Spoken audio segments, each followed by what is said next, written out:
Hey everybody, Adam here with Hometown Acres. Welcome back. So I have decided that 2025 is the year of process improvement, and today's video is going to be no exception.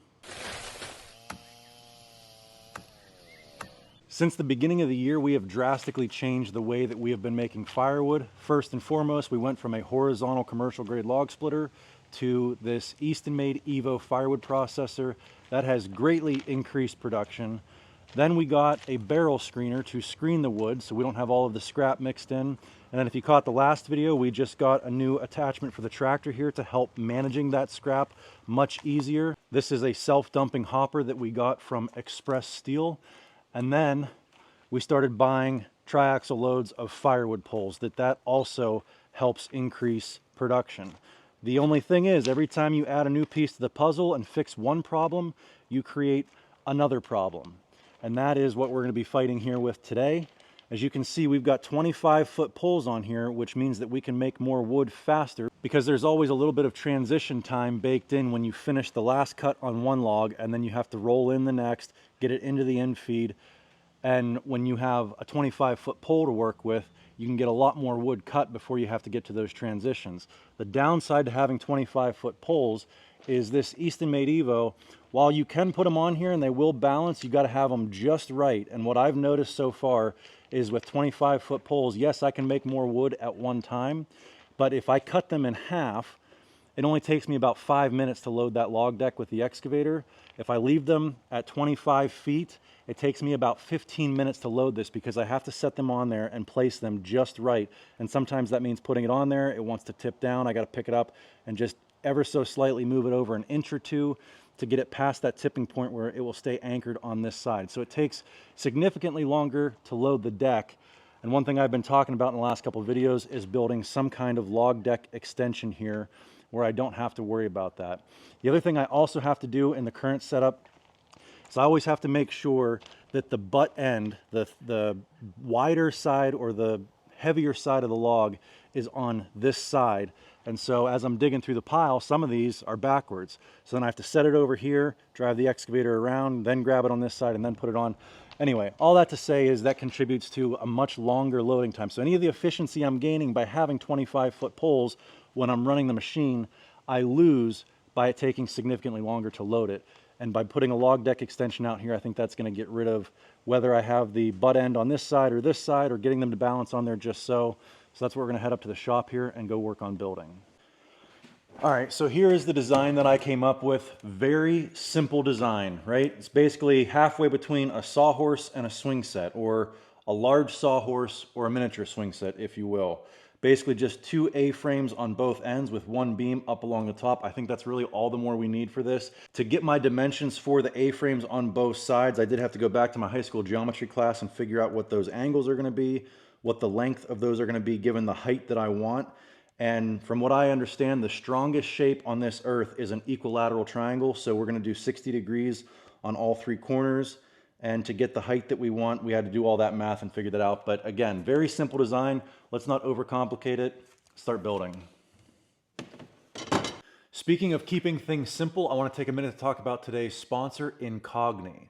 Now, if you're anything like me, your cell phone and your email address have been completely overrun with spam. And how that happens is anytime you sign up for something on the internet, be it a credit card or your favorite store's loyalty program, and you enter in any of your personal information, your home address, your age, your sex, your date of birth, all of that information gets sold to a data broker. And then what happens after that is the data broker sells it to any advertiser out there who's willing to pay for it. And the problem is there are hundreds of these data brokers out there. Now the good news is we are legally allowed to request our information be removed from these lists that the data brokers have. However, because of the sheer number of them that are out there, it would be extremely time consuming to do so. And that is where today's sponsor Incogni comes in. They are a data privacy tool and they will reach out to all of these data brokers on your behalf and request that your information be taken down.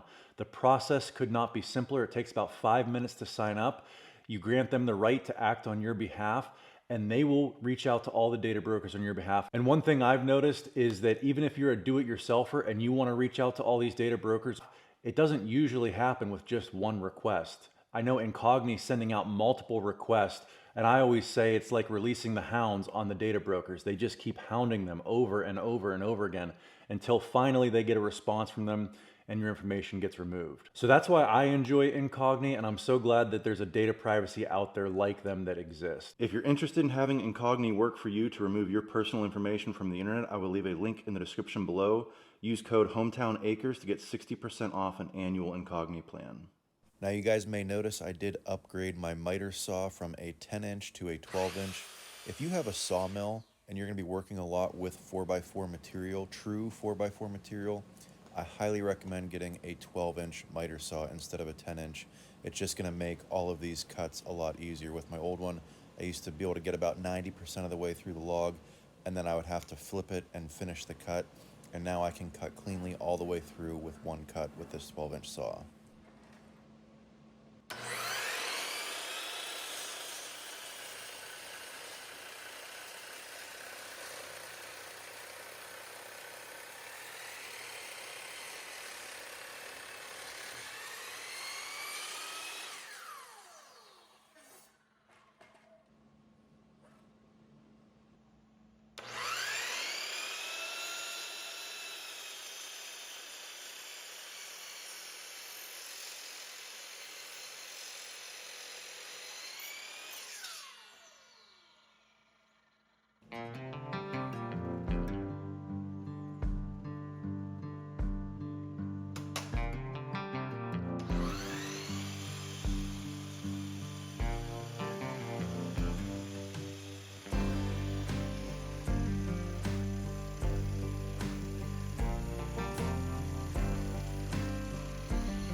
All right, so now all of the main carpentry is done, and I'll tell you what, this thing is stout. With all these diagonal braces on here, this thing does not budge at all. You cannot, not wobbling one single bit. Now, before I decided to build this, I did get a hold of Kyle from Spicer Designs and neighbor Doug from One Eye Customs and pick their brains on how I should build it, what I should do, and they both thought that I should build this out of metal, and I agree, metal probably would last longer, in the end be a better product, but this is what I know. I'm pretty good, well, I'm not gonna say I'm pretty good. I am an okay carpenter at putting stuff like this together. The saw bucking tables that I make, this kind of stuff, this is what I know. So this was kind of the easy way out for me to build this. I did it in probably 4 hours, and it's rigid and sturdy and it's gonna do the job. But I do kind of feel like I robbed myself of a learning experience. Doug asked me, why wouldn't you want to build it out of metal? Are you not confident in your welds? And I am confident in my welds. I think I can get a decent weld and get them to stick together. The thing that I'm not confident in is the design and the actual fabricating, right? Cutting all the pieces, getting them to fit together the way that they should. You know, if I screw up a cut on this, I just go down and mill another one. It doesn't cost me anything. But when you're building stuff out of steel, it gets very expensive if you screw up a piece of square tubing or something like that. They're, $80 a stick or something. So this is just a lot more low risk for me. I know what I'm doing, whereas with steel, I'm going to be figuring it out. And there's a cost of experience, right? You got to go through that phase where you eat up some money learning how to do things so that you can in the future do it and not have it cost you a lot of money because you know what you're doing, like I do with this. So I feel like I robbed myself a little bit by not making this out of steel. But again, I got this done in 4 hours. There's no way I could have made it that fast out of metal. Anyway, all that said, I do have two more things I want to add to this. All the carpentry is done, but I do want to add a piece of unistrut on top here as kind of a rub rail, and also this steel is going to be a much smoother surface and less friction as those logs are feeding in to the infeed trough. And then on the end here, you can see I left this overhang quite a bit. This is 28 inches. This is the length of the actual infeed trough. And as you bring logs in this way and then they switch direction and want to go this way into the saw, this could be, you know, a point of friction. So I want to take a piece of 8-inch Schedule 35 and put it on here. I'll cut this down to length, and this will be kind of like a paper towel roller. Now, I don't envision that this is actually going to roll, but it's a nice smooth wall surface and it's round. So if there's any knots or anything, they should ride up over this and have no problem feeding in.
Now that we got the log deck extension built, we got to go ahead and process these logs so we can set it in place right about here.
Okay, hopefully now that it's down here, the design of this makes a little bit more sense. There's essentially two parts of the live deck on the actual processor itself. There's the live strands that advance the logs this way, and that's what this top rail here is for.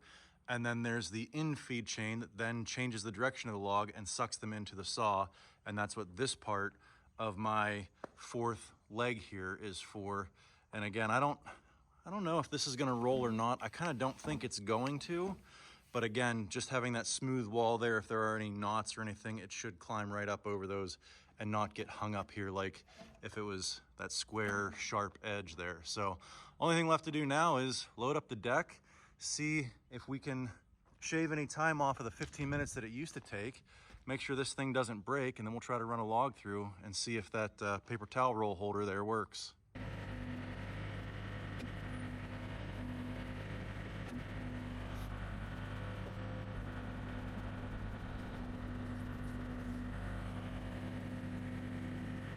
Yep, this is significantly better. I don't have to worry about those logs falling off, and I don't have to worry about which end the butt end is on. It fits on regardless.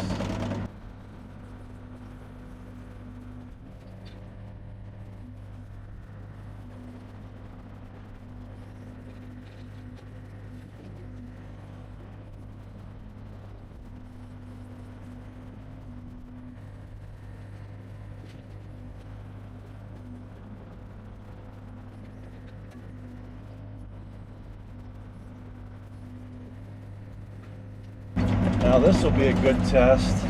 See if I can throw on 3 at once. With the deck the way that it was, I could not, because they would get all scattered. One would fall off, then the others wouldn't. But I think now that we've got plenty of room on the deck, I should be able to load multiple logs at once as well.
All right, so what have we learned? Well, what I said earlier still holds true. Every time you solve one problem, it creates another. We solved the problem of being able to load logs on either way, butt end that way or butt end this way, and we went back to being able to load the log deck in 5 minutes or less. But now, the problem we're running into is this top rail here. Even though we thought that piece of Unistrut, a nice smooth edge, square piece of steel, would allow those logs to ride in. If they get too heavy on this deck, you can see what's happening is that side is wanting to roll in and this side is sticking. So, I mean, it's easy enough. I can walk around here and, like you saw, pick this end up a little bit and shove it over. It would be nice to not have to do that for every log. We did run 2 logs through, and then the third one we had to do. So if it's every third log, I got to come over here and shove one around. That's not too bad. But other than that, this thing worked awesome. As far as loading it, man, that was awesome. The other thing we found out is, you know, I didn't think that this was going to roll, and it does not, but the wood does ride on there very nicely, very frictionless. So anyways, guys, another big process improvement down here in the wood yard. It still needs some fine tuning. If you have any suggestions on how to get all of those logs to want to ride in together instead of just one end spinning, leave them down in the comments below. Hope you guys enjoyed this one. If you did, give me a big thumbs up, click that subscribe button, and we'll catch you on the next one.